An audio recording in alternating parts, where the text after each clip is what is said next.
Hello दोस्तों, एक बार फिर से मैं Ankit Sharma carbon and its compound chapters का पार्ट 3 आपके सामने लेके आया हूँ। पिछले वीडियोस में हमने कार्बन के ऑकरेंस के बारे में पढ़ा था कि वो कैसे आपके नेचर में एग्जिस्ट करता है।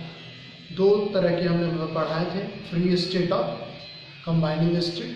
अगर आपने वो वीडियो नहीं देखा है तो प्लीज़ जाइए और सबसे पहले उस वीडियो को देखिए, देन आप इसको देखिए, ज़्यादा मज़ा आएगा आपको।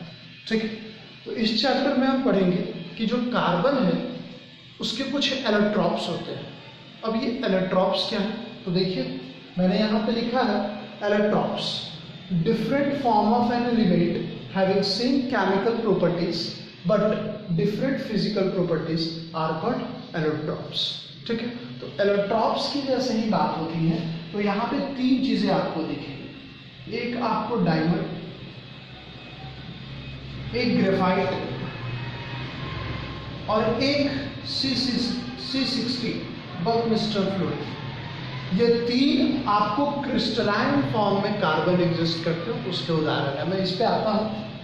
मतलब क्या है कि डायमंड को आप बर्न करें, ग्रेफाइट को बर्न करें या C60 को बर्न करें, मिलेगा आपको कार्बन डाइऑक्साइड। अगर भरपूर ऑक्सीजन मात्रा में आप अगर जब इसको जला रहे हैं, बर्न करवा रहे हैं, तब आपको मिलेगा कार्बन डाइऑक्साइड। जब एब्सेंस ऑफ ऑक्सीजन है तब मिलेगा carbon monoxide.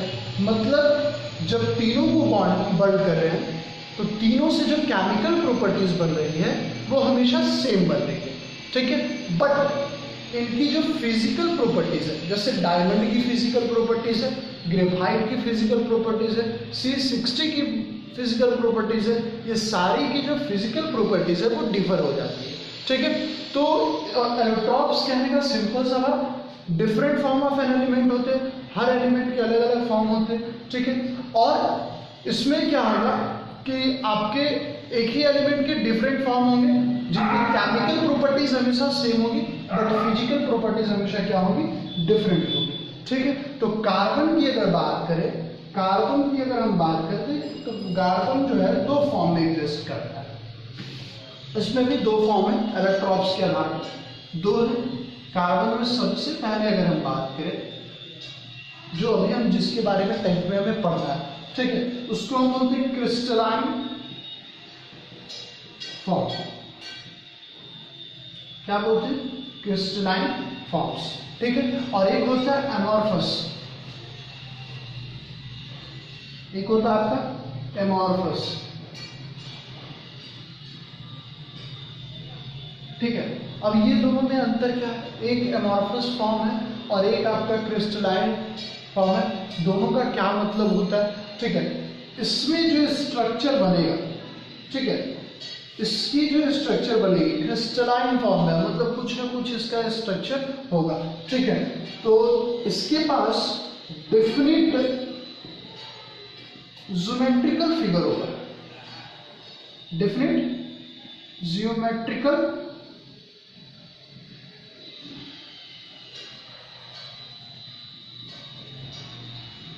Different geometrical form होगा इसके पास। ठीक है, या आप फॉर्म बोलिए या फिर शेप बोलिए, बात आपकी एक ही होती है। जियोमेट्रिकल कुछ शेप्स होंगे इसके पास। ठीक है, और इसमें जो एटम आपका ऐसा क्यों होता है, ऐसा क्यों होता है, तो जनरली इसमें जो आपका एटम्स की अरेंजमेंट होती है वो ऑर्डर्ड फॉर्म में होती है। ठीक है, मतलब बिकॉज ऑफ ऑर्डर्ड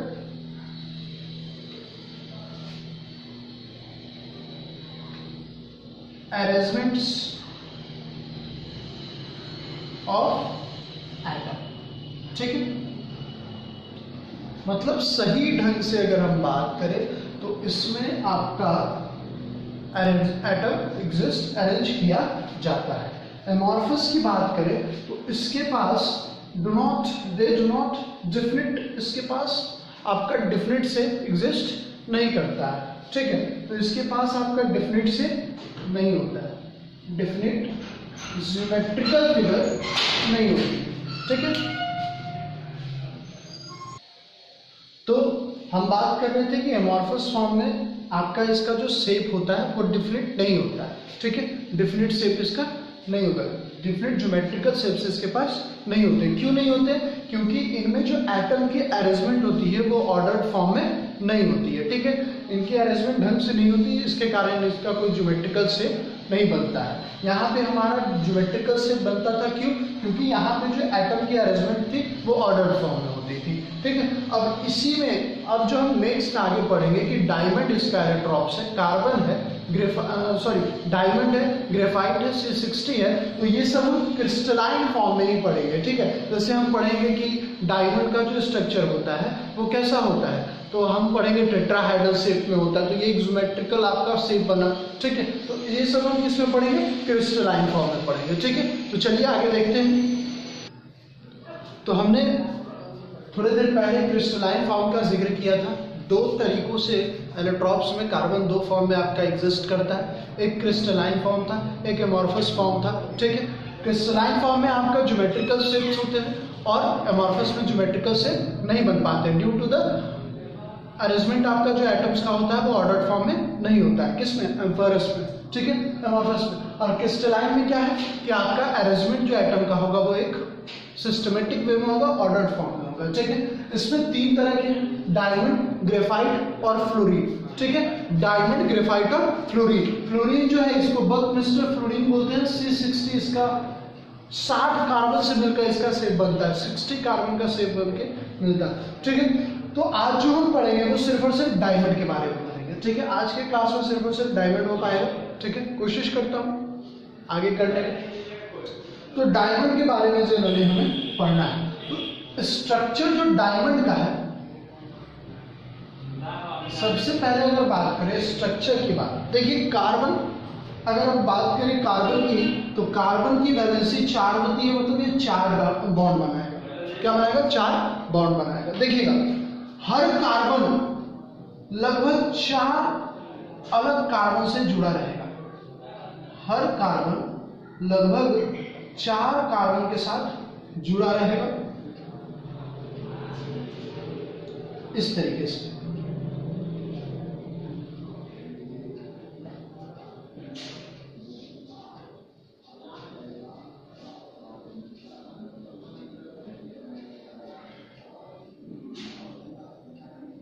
और ये जो शेप आपका बन रहा है वो कैसा बन रहा है? टेट्राहेड्रल बन रहा है, ठीक है।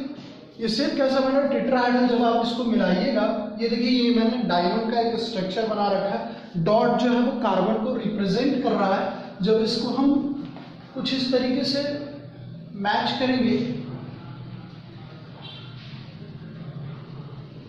तो ये कुछ इस तरीके से टेट्राहेड्रल शेप में आपको मिलेगा।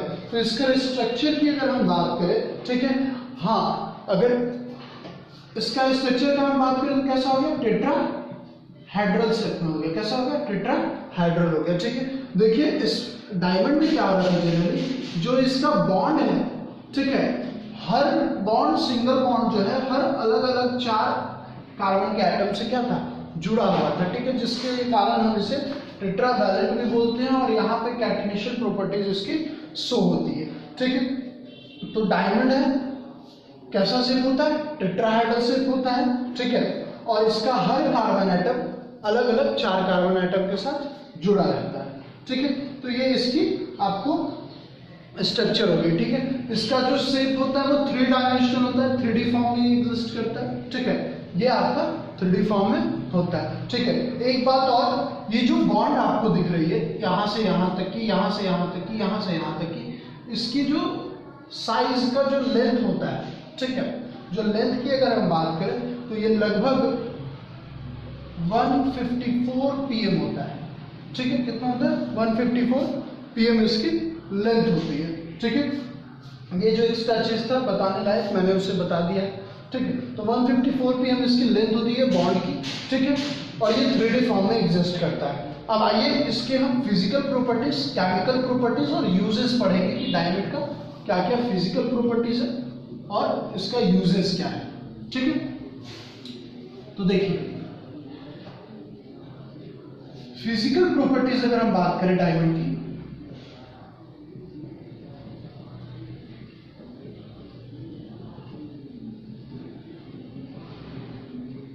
तो सबसे पहली बात कि कार्बन का 4 बॉन्ड जो है, चारों बॉन्ड क्या होता है, बिजी होता है, ठीक है। और इस तरीके से ये हर 4 बॉन्ड के साथ अपना एक स्ट्रक्चर बनाता है, ठीक है। तो जनरली इसका जो स्ट्रक्चर होता है वो काफी हार्ड होता है, ठीक है। तो जनरली ये एग्जिस्ट करता है, नेचुरल सबस्टांस है आपका, ये आपका बनता नहीं है, ये नेचुरल सबस्टांस है और ये काफी हार्ड होता है, ठीक है। तो हार्डनेस इसकी ज्यादा होती है, ठीक है। और इसकी अगर हम डेंसिटी की अगर बात करें, इसकी जब देखिए मान लीजिए कि 4 कार्बन एटम से जुड़ा हुआ है, टेट्रावैलेंट जुड़ा हुआ है, तो इसकी जो डेंसिटी होगी वो काफी ज्यादा हाई होगी, ठीक है। तो डेंसिटी भी इसकी काफी ज्यादा हाई होगी, वो होती है 3.51 ग्राम सेंटीमीटर क्यूब, ठीक है। क्यूब माइनस में होगा, पर ग्राम पर सेंटीमीटर क्यूब होता है, ठीक है। तो ये इसका डेंसिटी हो जाएगा, ठीक है। और कुछ प्रॉपर्टी, सबसे पहली बात की हार्डेस्ट नेचुरल सबस्टांस है जो आपका ऑकर करता है, ठीक है। अब डायमंड की अगर बात करें तो प्योर डायमंड जो होता है, प्योर डायमंड, ठीक है, ये आपका कलरलेस होता है, इसका कोई कलर नहीं होता। Pure diamond is colourless. ये कैसा होता है, कलरलेस, इसका कोई कलर नहीं होता है, ठीक है। दूसरी बात, ये ट्रांसपेरेंट होगा। प्योर डायमंड जो होगा वो सबसे पहली बात कि कलरलेस होगा, ट्रांसपेरेंट होगा और ब्रिटल होगा। क्या होगा, ब्रिटल। ब्रिटल का मतलब जब इसको आप ज्यादा बीट करिएगा तो टूटने के फॉर्म में आपका होगा, ठीक है। तो ये आपका इस तरीके से होगा, ठीक है। इसकी डेंसिटी की बात की तो 3.51 ग्राम पर सेंटीमीटर क्यूब होता है, ठीक है। और ऐसा क्यों होता है, क्योंकि ये क्लोज्ड कार्बन से ही घिरा हुआ रहता है, ठीक है। तो इसकी वजह से इसकी डेंसिटी हाई होती है। अब इलेक्ट्रिसिटी पे आइए, आप पढ़िएगा इलेक्ट्रिसिटी में कि जो ग्रेफाइट है वो गुड कंडक्टर ऑफ इलेक्ट्रिसिटी है। क्या है, गुड कंडक्टर ऑफ इलेक्ट्रिसिटी, ठीक है। और जो डायमंड है वो बैड कंडक्टर ऑफ इलेक्ट्रिसिटी है। क्या है, बैड कंडक्टर। दोनों तो कार्बन का ही कंपाउंड है, दोनों कार्बन का कंपाउंड है। एक गुड कंडक्टर हो गया, एक बैड कंडक्टर हो गया। ऐसा क्यों, देखिए जनरली डायमंड के स्ट्रक्चर की बात हो रही थी तो ये टेट्राहेड्रल होता है, मतलब इसके चारों बॉन्ड क्या है, बेसियर, मतलब इनर्ट की तरह हो गया ये। जैसे इनर्ट गैस पढ़ते हो ना, उसे किसी भी वैलेंसी की जरूरत नहीं पड़ती है, वो नेचर में ऐसे ही एग्जिस्ट करता है फ्रीली। तो उसी तरीके से कार्बन भी इनर्ट की तरह काम करेगा, ठीक है। मतलब ये जो डायमंड का स्ट्रक्चर है, यहाँ पे 4 जो बॉन्ड होते हैं वो चारों आपको क्या है, फ्री, मतलब व्यस्त है, वो आपके फ्री नहीं है। और इलेक्ट्रिसिटी तभी कंडक्ट होगी जब कोई बॉन्ड आपका इनका फ्री रहेगा। ग्रेफाइट की अगर बात करें तो ग्रेफाइट का मात्र 3 कार्बन, अब 3 कार्बन से ये मिला हुआ रहता है और एक जो बॉन्ड होता है वो आपका क्या होता है, फ्री होता है। नेचर में वो क्या होता है, फ्री होता है, जिसकी वजह से ये क्या करता है, इलेक्ट्रिसिटी को कंडक्ट करता है। तो हम यहाँ पे कह सकते हैं it is a poor conductor of electricity, ठीक है। अब देखिए जो बॉन्ड बना रहता है वो कैसा बॉन्ड रहता है, तो हमेशा कार्बन कार्बन के बीच अगर हम बात करें तो ये शेयरिंग बॉन्ड बनता है, जिसको हम कोवैलेंट बॉन्ड भी बोलते हैं। शेयरिंग बॉन्ड रहता है जिसको हम क्या बोलते हैं, कोवैलेंट बॉन्ड बोलते हैं, ठीक है, या फिर शेयरिंग बॉन्ड भी बोलते हैं। दोनों का मतलब एक ही होता है, ठीक है। इसमें आपका एक भी इलेक्ट्रॉन फ्री नहीं होता है, due to this it does not conduct electricity, इसकी वजह से इलेक्ट्रिसिटी को कंडक्ट नहीं करता है, ठीक है। इसकी हम रिफ्रैक्टिव इंडेक्स की बात करें, ठीक है, लाइट में हम पढ़ेंगे इसके बारे में। रिफ्रैक्टिव इंडेक्स की अगर हम बात करें तो इसका जो रिफ्रैक्टिव इंडेक्स होता है वो 2.5 होता है। क्या होता है, 2.5। और आपको पता होगा रिफ्रैक्टिव इंडेक्स की कोई यूनिट नहीं होती है, ठीक है, ये यूनिट लेस है, ठीक है, इसकी कोई यूनिट नहीं है। अब देखिए जनरली ये जो है आपका इनसॉल्युबल सबस्टांस है, ये आपका सॉल्युबल नहीं, ये सारी हम फिजिकल प्रॉपर्टीज पढ़ रहे, ठीक है। ये आपका कैसा है, इनसॉल्युबल सबस्टांस है, ठीक है। ये आपका हीट में भी जनरली स्टेबल रहता है, एयर में अगर stable when heated in air, ठीक है। आप इसको हीट एयर के प्रेजेंस में हीट करिएगा तो स्टेबल रहेगा, ठीक है, मेल्ट नहीं करेगा, ठीक है। और अगर हम वैक्यूम में अगर इसको हीट करते हैं, मतलब अगर एयर आपका प्रेजेंट नहीं है और वैक्यूम में इसे हीट करेंगे तो ये ग्रेफाइट के फॉर्म में चेंज हो जाएगा। ठीक है, तो इट्स चेंजेस टू ग्रेफाइट। ठीक है, इतनी चीजें हमने जानी। ठीक है, जब एयर में हम हीट करेंगे, एयर के प्रेजेंस में जब हीट करेंगे, एयर के प्रेजेंस में जब हीट करेंगे तो मेल्ट नहीं करेगा। ठीक है, अगर वैक्यूम में करेंगे तो ये किस में चेंज हो जाएगा, ग्रेफाइट में चेंज हो जाएगा। ये सब बातों का आप ध्यान रखिएगा। ठीक है, तो ये इसकी कार्बन की फिजिकल प्रॉपर्टीज थी। एक तो और प्रॉपर्टीज देख लेते हैं। जनरली जो कार्बन है, सॉरी जो डायमंड है, उसको ब्रेक करने के लिए आपको लार्ज अमाउंट में हीट एनर्जी देना पड़ेगा। ठीक है, और ये जो हीट एनर्जी होता है, ठीक है, ये काफी, अगर हम कार्बन की मेल्टिंग पॉइंट की अगर बात करें तो ये लगभग 3930 डिग्री सेल्सियस, अप्रॉक्स अगर बोला जाए तो 4000 डिग्री सेल्सियस तक इसको चाहिए। ठीक है, मेल्टिंग पॉइंट करने के लिए। ठीक है, इसका जो मेल्टिंग पॉइंट होता है वो काफी ज्यादा हाई होता है और लार्ज अमाउंट में प्रेशर भी हमें इसे देना पड़ेगा। ठीक है, तो इसकी मेल्टिंग पॉइंट लगभग कितनी हुई, 3930 होती है। ठीक है, रिफ्रैक्टिव इंडेक्स हमने देख लिया, बहुत सारी चीजों को हमने देख लिया। ठीक है, ये सबसे ज्यादा शाइनी होता है। रीजन यही है कि ये टेट्राहेड्रल शेप में रहता है। जब लाइट इसमें इंटर करती है तो ये अंदर में ही ITR करता है, इंटरनल रिफ्लेक्शन होता है। ठीक है, तो उसके बारे में हम बाद में देख लेंगे। ये आपकी फिजिकल प्रॉपर्टीज थी। आइए कुछ केमिकल प्रॉपर्टीज होती है। ठीक है, इसकी केमिकल प्रॉपर्टीज की अगर हम बात करें तो सबसे पहले बात, ये तो इनर्ट की तरह काम करता है। ठीक है, inert substance balances are satisfied, balances की कुछ होगी नहीं। ठीक है, दूसरी बात कि अगर 900 डिग्री सेल्सियस पे अगर आप केमिकल प्रॉपर्टीज की हम बात करें,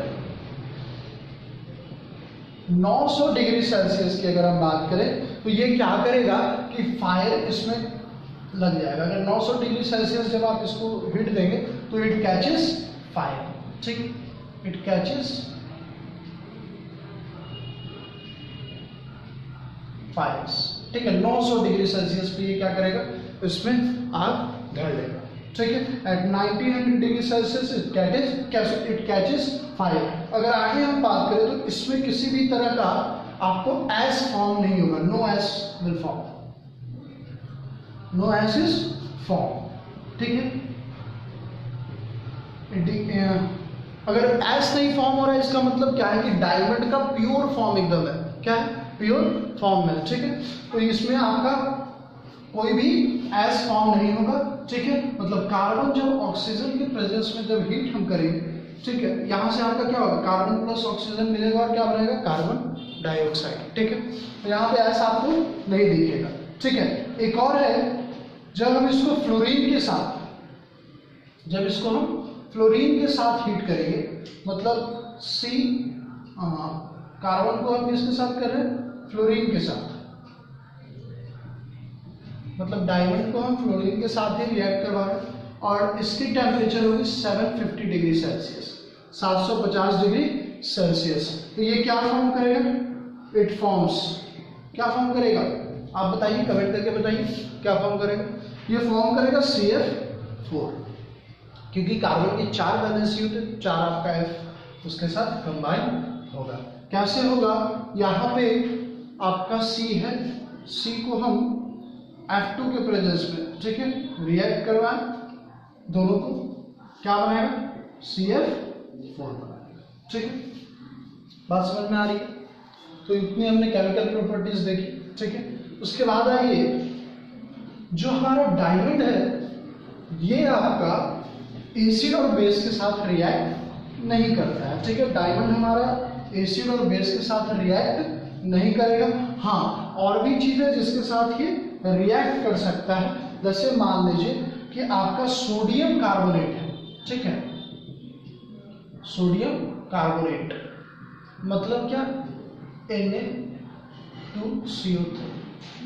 ठीक है, सोडियम कार्बोनेट के साथ ये रिएक्ट करेगा कब, जब हम टेम्परेचर इसको क्या कर देंगे, इसकी टेम्परेचर काफी हाई हो जाएगी और कार्बन के साथ जब ये रिएक्ट करेगा तो जब हम इसमें, इसकी टेम्परेचर जब हाई हो रही थी, हाई टेम्परेचर था,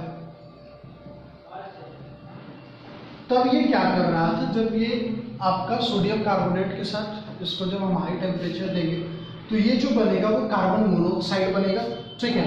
लेकिन आपका टेम्परेचर यहाँ पे बहुत ज़्यादा हाई होना चाहिए, ठीक है। तो ये सब आपके जनरली केमिकल प्रॉपर्टीज थे।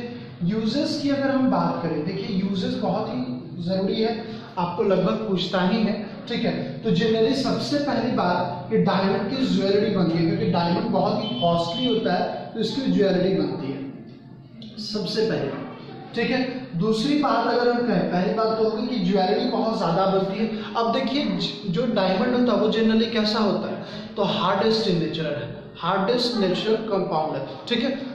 ये आपका जनरली बहुत ही हार्ड होता है, नेचुरल एग्जिस्टेंस में नेचुरल सबस्टेंस है जो सबसे हार्डेस्ट होता है, ठीक है। तो ये हार्डेस्ट होता है, जिसकी वजह से क्या होता है कि हम लोग ग्लासेस की कटिंग, आई सर्जरीज, ये सब में हम इसका यूज करते हैं, ठीक है। तो कटिंग ग्लासेस में इसका हम यूज करते हैं, ठीक है, कटिंग ग्लासेस, ठीक है। तीसरा ड्रिल टिप्स, किसी चीज में हमें छेद करने उसमें यूज करेंगे, ठीक है। हार्डेस्ट से हार्डेस्ट कंपाउंड में ये यूज होता है ड्रिलिंग में, ठीक है। चौथी बात, वॉचेस, आजकल डायमंड वाली वॉचेस भी हम लोग पहनते हैं तो उसमें यूज होता है, ठीक है। पॉलिशिंग में यूज होता है, ठीक है, बहुत सारे सबस्टेंस को हम पॉलिश करते हैं उसमें यूज होता है, ठीक है। और भी बहुत सारी चीजें, जैसे मान लीजिए कि अगर आपको स्टोन काटना है, जेम्स काटना है, वहां पे भी हम इसका यूज करते हैं, ठीक है। सर्जिकल नाइफ्स भी इसका हम यूज करते हैं, ठीक है, यूजेस इन सर्जिकल नाइफ्स, ठीक है, उसमें भी हम इसका यूज करते हैं, ठीक है। और ड्रिलिंग व्रिलिंग ये सब में तो हम इसका यूज करते ही करते हैं, तो यही इसका यूजेस है, ठीक है। एक आपका और आता है जेम्स, ठीक है। तो जेम्स जो होता है वो जनरली क्या होता है, डायमंड ही होती है लेकिन उसमें इम्प्योरिटीज होती है, ठीक है। और ये जनरली आपका कलरफुल होता है, ठीक है, अलग अलग तरह का आपका कलरफुल डायमंड मिलता है जिसको हम जेम्स कहते हैं, ठीक है। इसमें एक एग्जांपल आप लिख लीजिए जेम्स में, एक इमराल्ड, एक आपका जेम्स है, ठीक है। जनरली ये आपका क्रोमिक ऑक्साइड से बना होता है, ठीक है, Cr2O3 लिख लीजिएगा, क्रोमिक ऑक्साइड। इसमें क्या प्रेजेंस होता है, क्रोमिक ऑक्साइड, ये आपका होता है जो इम्प्योरिटी इसमें जो जनरेट है। जैसे जेम्स जो होता है वो क्या होता है, डायमंड का ही फॉर्म है लेकिन वो डायमंड इम्प्योरिटी के फॉर्म में, ठीक है। उसमें जेम्स मैंने एक एग्जांपल आपका लिखा है इमराल्ड, ठीक है। इमराल्ड जो है, जो आपका इमराल्ड है ये कैसे, तो जनरली डायमंड ही है लेकिन इसमें एक इम्प्योरिटीज मिली हुई होती है जिसको हम Cr2O3 क्रोमिक ऑक्साइड बोलते हैं, ठीक है। ये इम्प्योरिटीज इसमें मौजूद होती है, ठीक है। तो ये सारी चीजें थी। आज के वीडियो में हमने डायमंड्स की प्रॉपर्टीज के बारे में पढ़ा, उसमें फिजिकल, केमिकल और उसका यूजेस पढ़ा। आई होप आपको ये वीडियो अच्छा लगा होगा। अगर वीडियो अच्छा लगे तो लाइक करिए हमारे चैनल को और साथ ही सब्सक्राइब करिए और बने रहिए हमारे चैनल के साथ, ठीक है। वीडियो को देखने के लिए बहुत बहुत धन्यवाद आपका। मिलते हैं नेक्स्ट वीडियो में। नेक्स्ट वीडियो में हम ग्रेफाइट के ऊपर बात करेंगे। धन्यवाद।